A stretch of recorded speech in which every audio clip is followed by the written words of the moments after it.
où justement il revient sur la fameuse mystère de la plus-value. C'est-à-dire que la grande découverte de Marx, c'est qu'en réalité, on est tous autant qu'on est volés de la moitié de la valeur quotidienne qu'on donne aux choses, aux biens et aux services. Une fois retranché le salaire de Fabien Roussel, il reste tout de même 40 €. Eh bien ces 40 € vont revenir au patron qui possède l'usine. C'est ce que Marx appelle la plus-value. Ce qui fait la valeur d'un bien, de tous les biens dans la société donnée, c'est le temps de travail socialement nécessaire. Et la plus-value, ce sera la valeur créée par le travail, par les gens qui travaillent, mais qui ne leur sera pas payée puisqu'elle sera accaparée par les capitalistes. C'est tout bête, mais ça renverse complètement la lecture qu'on nous impose du rapport salarial. Nous créons, ils volent. Salut, je fais cette vidéo pour parler d'un sujet qui me préoccupe dans la gauche d'Internet, c'est le sujet de la plus-value chez Karl Marx, qui est réutilisé un peu par toute la sphère marxiste pour justifier les problèmes intrinsèques du système capitaliste.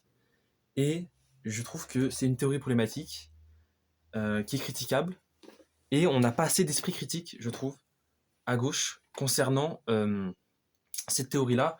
On la réutilise un peu partout pour justifier le vol des travailleurs.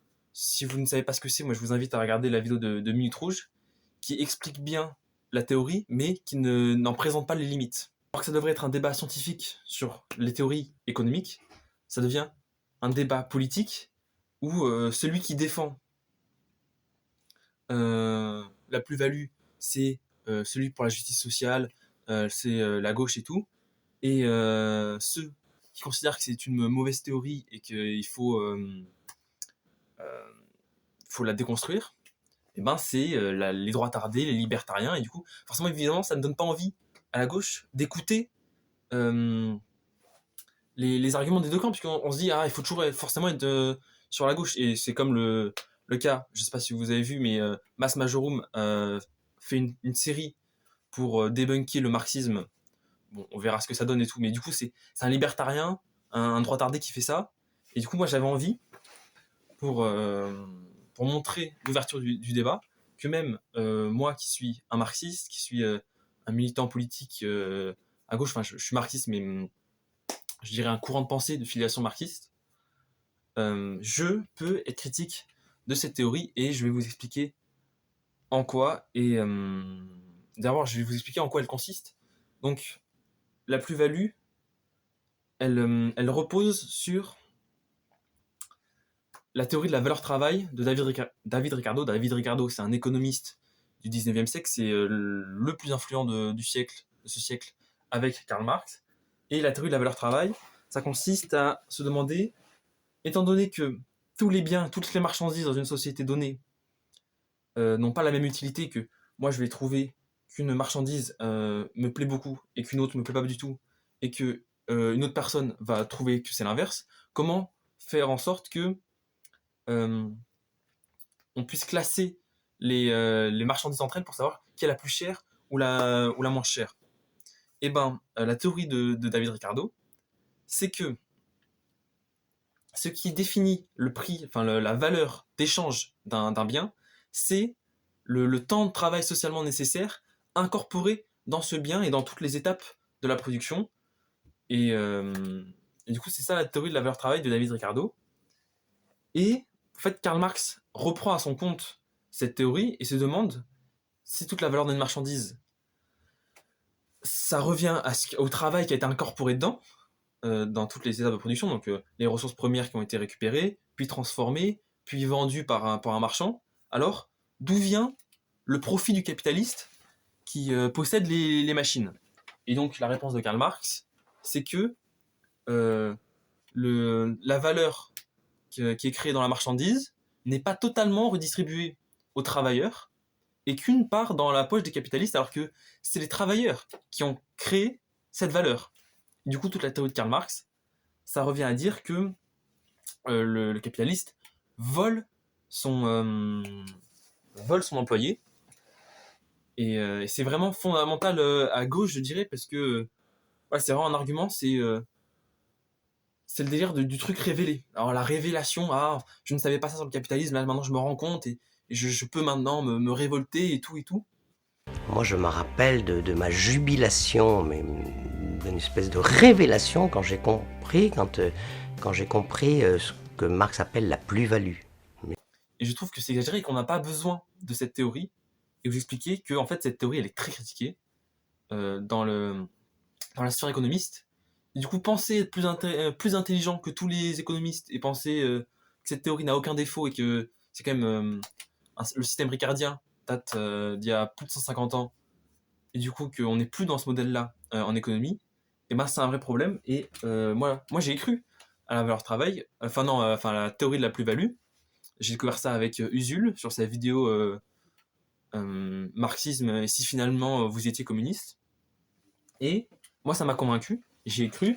Et mais récemment, non pas récemment, mais il y a quelques temps quand même, j'avais lu cette BD qui retrace l'histoire de l'économie, du coup qui parle de l'histoire aussi du coup de Karl Marx et de ses théories.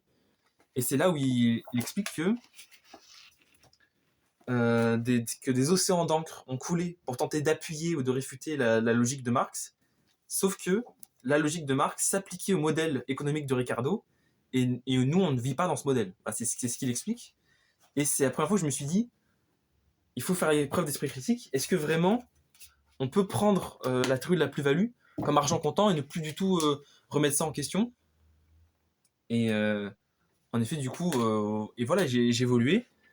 Et du coup, maintenant, je crois plus dans ce modèle et je pense plus que ce soit le seul moyen d'expliquer l'injustice du système capitaliste. Le problème, moi, je le comprends bien, c'est que dans le marxisme, c'est plein de concepts différents, sauf que c'est un système de pensée. C'est-à-dire que tout va ensemble et tout s'explique et tout s'entrecroise. Tout, je comprends que ce que je dis là peut poser problème à certaines personnes, puisqu'on a vraiment expliqué que la plus-value, c'était la pierre angulaire de la théorie de Marx. C'est comme ça que Marx explique l'injustice du système capitaliste. Moi, je vais vous lire un passage du chapitre 12, la plus-value relative du capital de Marx. Alors, le raccourcissement du travail nécessaire correspondrait ainsi à la prolongation du surtravail, ou bien une partie du temps que jusqu'ici l'ouvrier consomme en réalité pour lui-même, se transformer en temps de travail pour le capitaliste.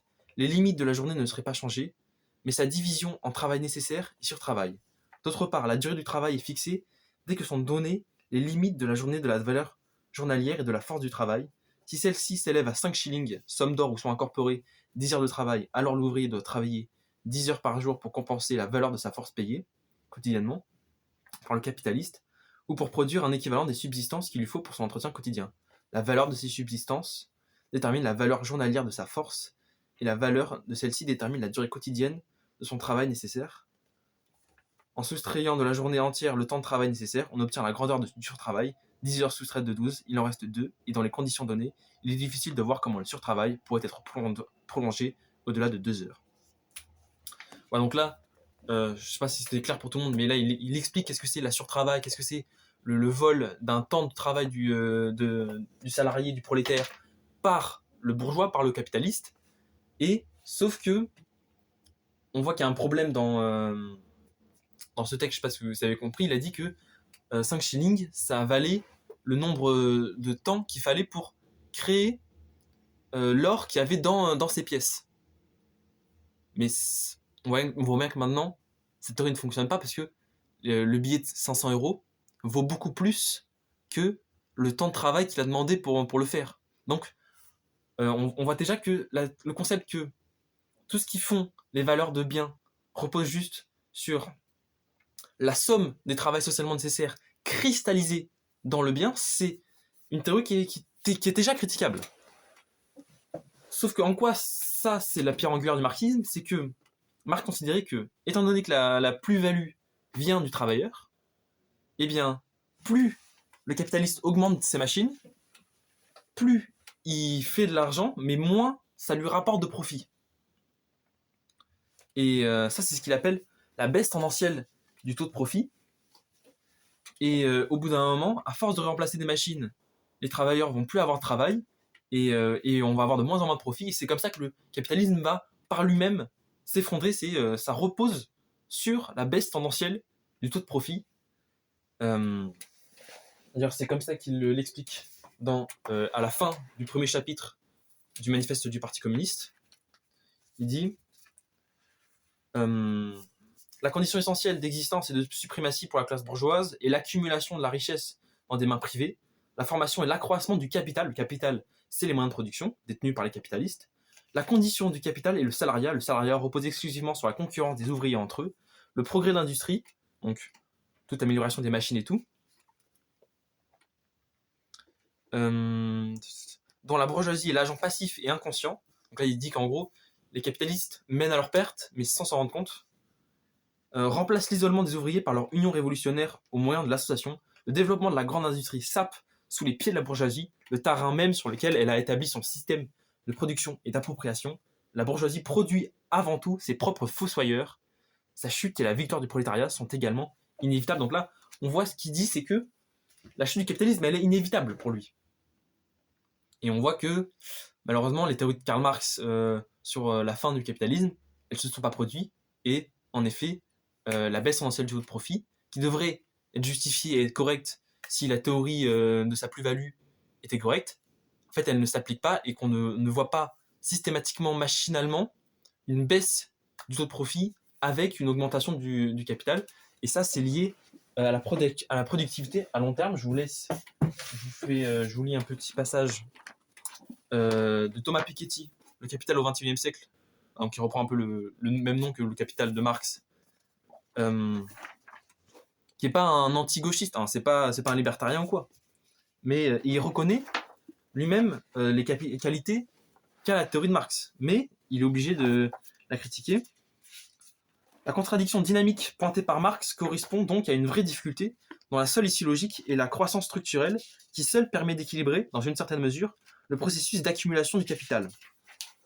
C'est la croissance permanente de la productivité et de la population qui permet d'équilibrer l'addition permanente de nouvelles unités de capital, faute de quoi les capitalistes creusent effectivement leur propre tombe, soit ils s'entre-déchirent dans une tentative désespérée pour lutter contre la baisse tendancielle du taux de profit, par exemple en se faisant la guerre pour obtenir les meilleurs investissements coloniaux, à l'image de la crise marocaine entre la France et l'Allemagne en 1905 et 1911. Donc là, on voit qu'il a quand même des bases marxistes. Soit ils parviennent à imposer au travail une part de plus en plus faible dans le revenu national, ce qui finira par conduire à une révolution prolétarienne et une expropriation générale. Dans tous les cas, le capitalisme est miné par ses contradictions internes. Le problème est qu'en dépit de toutes ces intuitions importantes, Marx conserve le plus souvent une approche relativement anecdotique et peu systématique des statistiques disponibles. En particulier, il ne cherche pas à savoir si la très forte intensité capitalistique qu'il croit déceler dans les comptes de quelques fabriques est représentative de l'économie britannique dans son ensemble. Voilà, et du coup ça c'est dans le chapitre Retour à Marx et à la baisse tendancielle du taux de profit.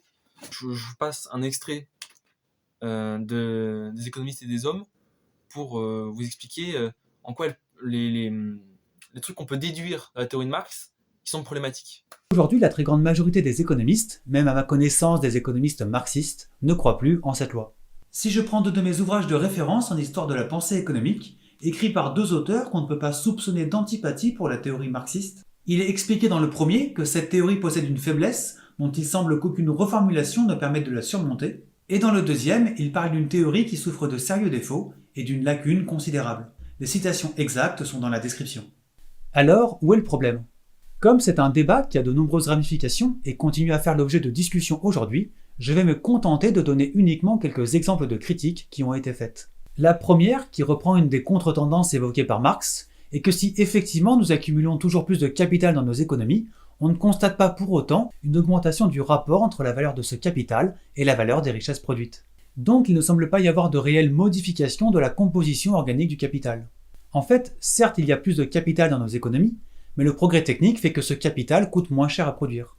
Donc la valeur du stock de capital n'augmente pas nécessairement face aux dépenses salariales dans nos économies.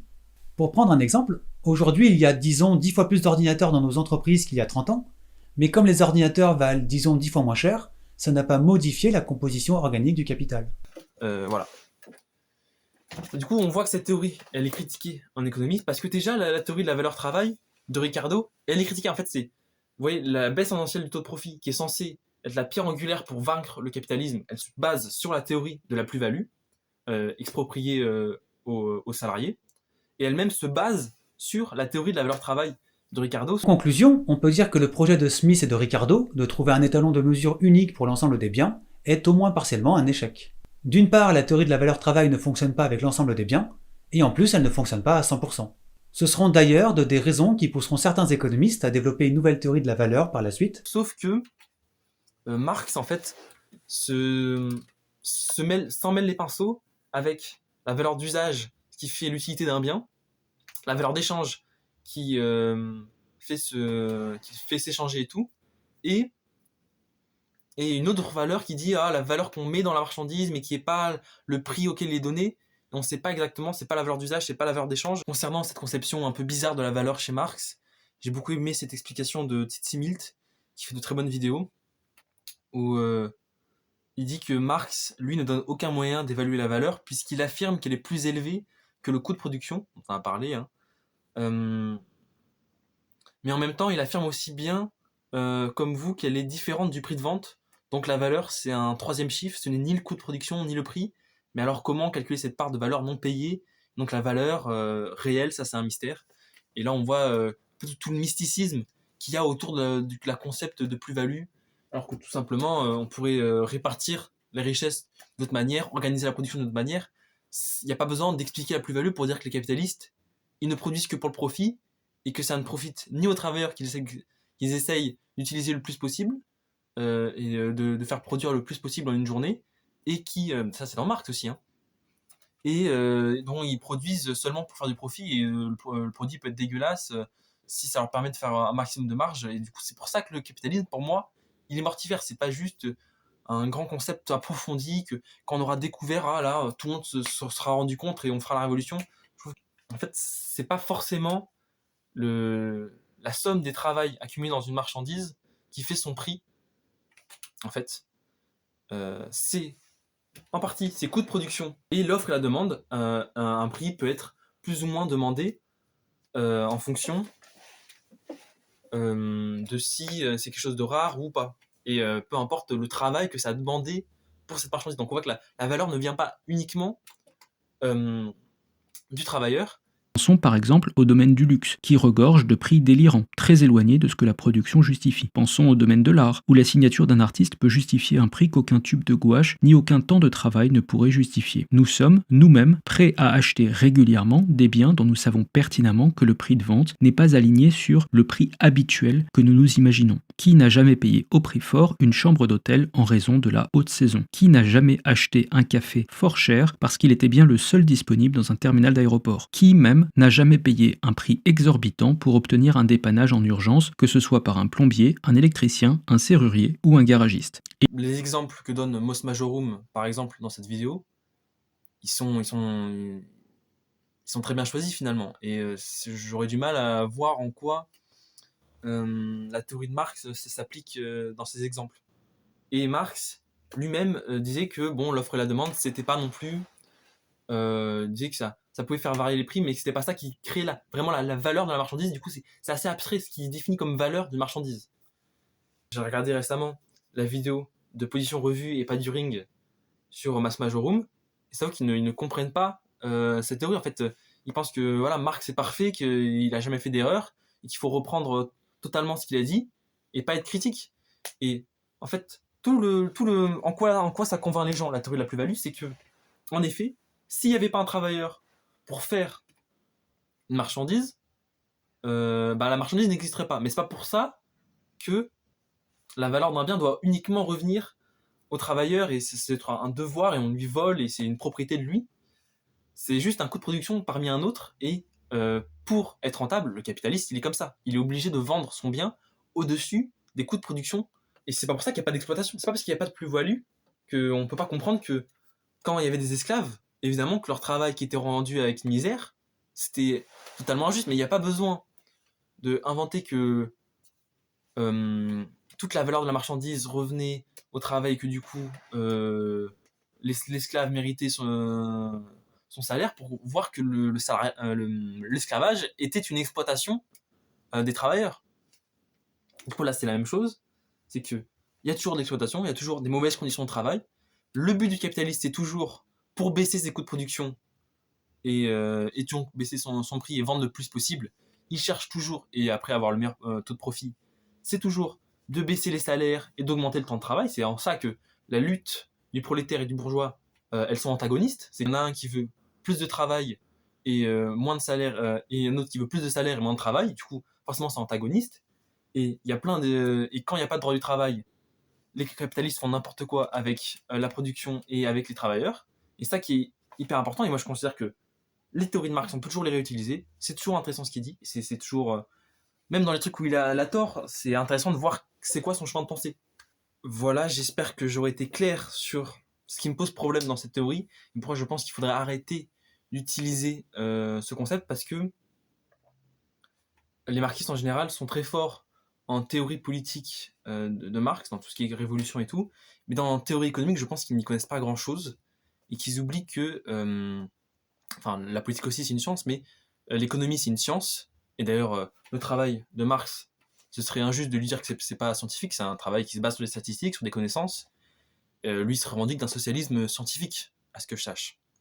Donc, moi je fais confiance aux paroles d'une majorité d'économistes, et c'est pas forcément que des économistes bourgeois, des économistes libertariens qui refuseraient le concept de la plus-value. Je pense pas qu'il y ait d'économistes qui, face à une théorie économique, la refusent et dit qu'elle est totalement fausse et tout. Effectivement, jamais les bourgeois, de Smith à Ricardo, même si Smith et Ricardo ont commencé à le comprendre, mais ils ne l'ont pas vraiment compris, et surtout après, postérieur, ne peuvent reconnaître ça. Pourquoi? Parce que reconnaître ce que Marx dit sur le capitalisme, ça veut dire accepter la lutte des classes et accepter l'exploitation. Ça veut dire, soit vous êtes d'accord avec Marx en disant « Oui, c'est bien ça la valeur, c'est bien ça, c'est bien la force de travail qu'on exploite, pas de problème », et donc vous assumez que vous êtes des exploiteurs, soit vous êtes, vous voulez pas être des exploiteurs et vous êtes obligé de renoncer à vos intérêts. Chez plein d'économistes, cette théorie, elle a des limites, elle est hyper critiquable, que ce soit par les économistes keynésiens, même chez des économistes qui se connaissent très bien dans Marx. Aussi Joseph Schumpeter, qui lui aussi considérait que cette théorie avait de grosses limites, et pourtant qui reconnaît le mérite qu'a Marx dans son travail. Voilà, c'est tout ce que j'avais à dire sur ce sujet. Lisez quand même Marx, c'est quand même intéressant. Vous dites pas, évidemment, c'est un vieil économiste, un vieux philosophe, donc tout ce qu'il dit n'est pas totalement précis, et tout n'est pas, on n'est plus du tout dans le même système économique qu'à son époque, donc faut toujours faire preuve d'esprit critique, mais ça n'empêche pas du tout sa lecture. Et j'espère que j'aurai été clair, j'espère que vous avez compris mon propos sur ce que c'est la valeur travail d'une marchandise, c'est quoi le concept de plus-value. Et je vous invite aussi à faire vos propres recherches, si ça vous intéresse vraiment.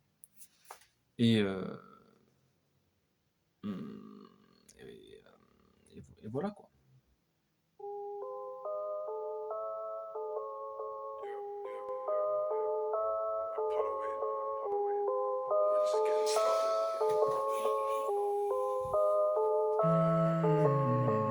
Le gars brûle pas dans le plan là.